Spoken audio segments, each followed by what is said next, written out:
ദൈവനാമത്തിന് മഹത്വം. പ്രിയ സഹോദരങ്ങളെ, നോയമ്പ് കാലത്തിന്റെ അവസാന ആഴ്ചകളിൽ നാം ആയിരിക്കുമ്പോൾ ഇന്ന് സഭയായി നിശ്ചയിച്ചിരിക്കുന്ന ചിന്താ വിഷയം പാപബോധത്തിലൂടെയുള്ള ശുദ്ധീകരണം എന്നതാണ്. നമ്മുടെ ഹൃദയങ്ങൾ അനുതാപത്തിലേക്കും ശുദ്ധീകരണത്തിലേക്കും പുതുക്കത്തിലേക്കും കൂടുതൽ ആഴത്തിൽ തിരിയേണ്ടിയിരിക്കുന്നു. 1 യോഹന്നാൻ 1 അധ്യായം 5 മുതൽ 10 വരെയുള്ള ഭാഗങ്ങളിൽ ശക്തമായ ഒരു സത്യം നമ്മെ ഓർമ്മിപ്പിക്കുന്നു.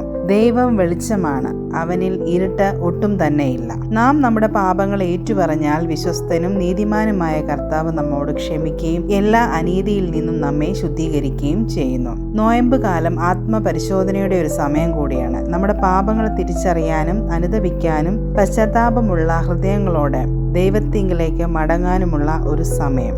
അനുതാപം വെറും ദുഃഖമല്ല, അത് പാപത്തിൽ നിന്ന് നമ്മെ ആത്മാർത്ഥമായി പിന്തിരിക്കുകയും ദൈവകൃപയാൽ ശുദ്ധീകരിക്കപ്പെടാനുമുള്ള ആഗ്രഹവുമാണ്. നമ്മൾ പാപമില്ലാത്തവരാണെന്ന് അവകാശപ്പെട്ടാൽ നാം നമ്മെ തന്നെ വഞ്ചിക്കുന്നുവെന്ന് യോഹന്നാൻ പറയുന്നു. ദൈവം മുമ്പാകെ നമ്മുടെ പരാജയങ്ങൾ താഴ്മയോടെ ഏറ്റുപറയണം. നമ്മുടെ പാപങ്ങൾ ഏറ്റുപറഞ്ഞ് യേശു ക്രിസ്തുവിന്റെ കരുണയിൽ ആശ്രയിച്ച് അവ ക്രിസ്തുവിന് സമർപ്പിക്കുമ്പോഴാണ് യഥാർത്ഥ ശുദ്ധീകരണം ആരംഭിക്കുന്നത്. യേശുവിന്റെ രക്തം എല്ലാ പാപങ്ങളിൽ നിന്നും നമ്മെ ശുദ്ധീകരിക്കുന്നു എന്ന 7-ാം വാക്യം നമ്മെ ഓർമ്മിപ്പിക്കുന്നു. ക്രിസ്തു സഹിച്ച പീഡനങ്ങൾ നമ്മുടെ ശുദ്ധീകരണത്തിനായിരുന്നുവെന്ന് നാം ഓർക്കുന്നു. കുരിശിലെ അവന്റെ ബലി നമ്മോട് ക്ഷമിക്കാൻ മാത്രമല്ല, നമ്മെ രൂപാന്തരപ്പെടുത്തുവാനും അവനിൽ നമ്മെ പുതിയവരാക്കാനും വേണ്ടിയായിരുന്നു. മാനസാന്തരത്തിലൂടെയുള്ള ശുദ്ധീകരണം, അത് നമ്മെ വെളിച്ചത്തിൽ നടക്കാൻ വിളിക്കുന്നു.